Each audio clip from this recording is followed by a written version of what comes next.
சிம்பிளா, ஹெல்தியா, high protein பாயாசம் எப்படி பண்றதுன்னு பார்க்கலாம். இதில கேரட் போட்டிருக்கிறதுனால vitamin A, C, beta carotene எல்லாமே இருக்கு.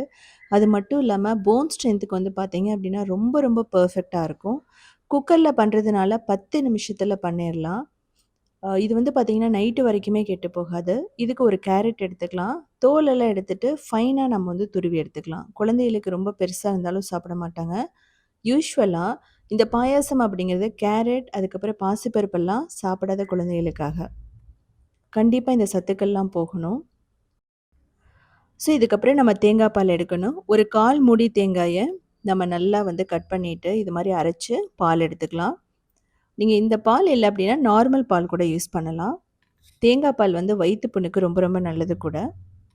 ஸோ, ஒரு 1 1/2 கப் எடுத்துக்கலாம். இதுக்கப்புறமா பாசிப்பருப்பு 1/4 கப் எடுத்துட்டு, இத வந்து நல்லா ரோஸ்ட் பண்ணணும். இது வந்து நீங்க ரொம்ப லைட் ப்ரவுன் ஆகணும்னு அவசியமே இல்ல. ஒரு 3 நிமிஷம் ரோஸ்ட் பண்ணா போதும்.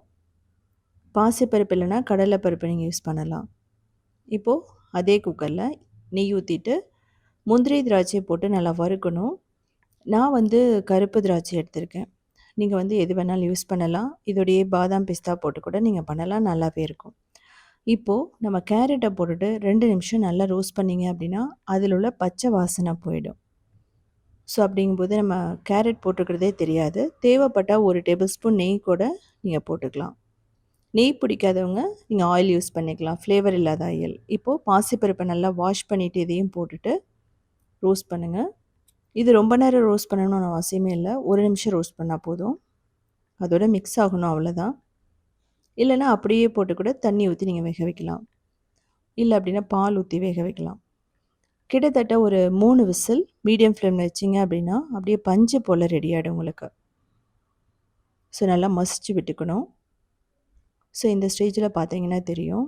பாசிப்பருப்பு எல்லாமே நல்லா வெந்திருக்கு. இந்த ஸ்டேஜில நாட்டு சர்க்கரையும், ஏலக்காயும் போட்டுக்கிறோம். நீங்க வெல்லம், கருப்பட்டி எது வேணாலும் யூஸ் பண்ணலாம். ப்ரவுன் சுகர் கூட நீங்க யூஸ் பண்ணலாம். இல்ல அப்படின்னா பேரிச்சம்பழத்த ஊற வச்சு அரைச்சும் போடலாம். அதுவுமே ஒரு நல்ல ஸ்வீட்ட குடுக்கும். நம்ம டேஸ்ட்டுக்கு ஏத்த மாரி கரெக்ட்டா போட்டுக்கணும். ஸோ, இப்போ நம்ம என்ன பண்ணணும்னா, தேங்காய் பால் ஊத்தணும்.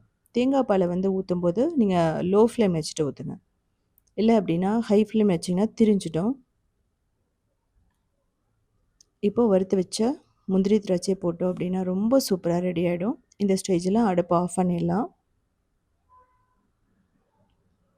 ஸோ, உங்களுக்கு பார்த்தா தெரியும். நல்ல க்ரீமியா இருக்கும். அதே சமயம் மனம் சூப்பரா இருக்கும்.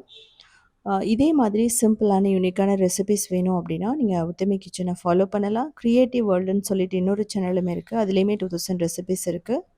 அது மட்டும் இல்லாம சவுத் இண்டியன் ஃபுட்ஸ் டாட் இன்ங்கிற வெப்சைட்ட 19 இயர்ஸா ரன் பண்றோம். அதுலயுமே 8000 ரெசிபீஸ் இருக்கு. ஸோ, பார்த்துட்டு கமெண்ட் பண்ணுங்க. இது வந்து ஸ்போர்ட்ஸ்ல இருக்கிற குழந்தைகளுக்கு கண்டிப்பா இந்த மாரி சத்துக்கள் உள்ள போகணும்.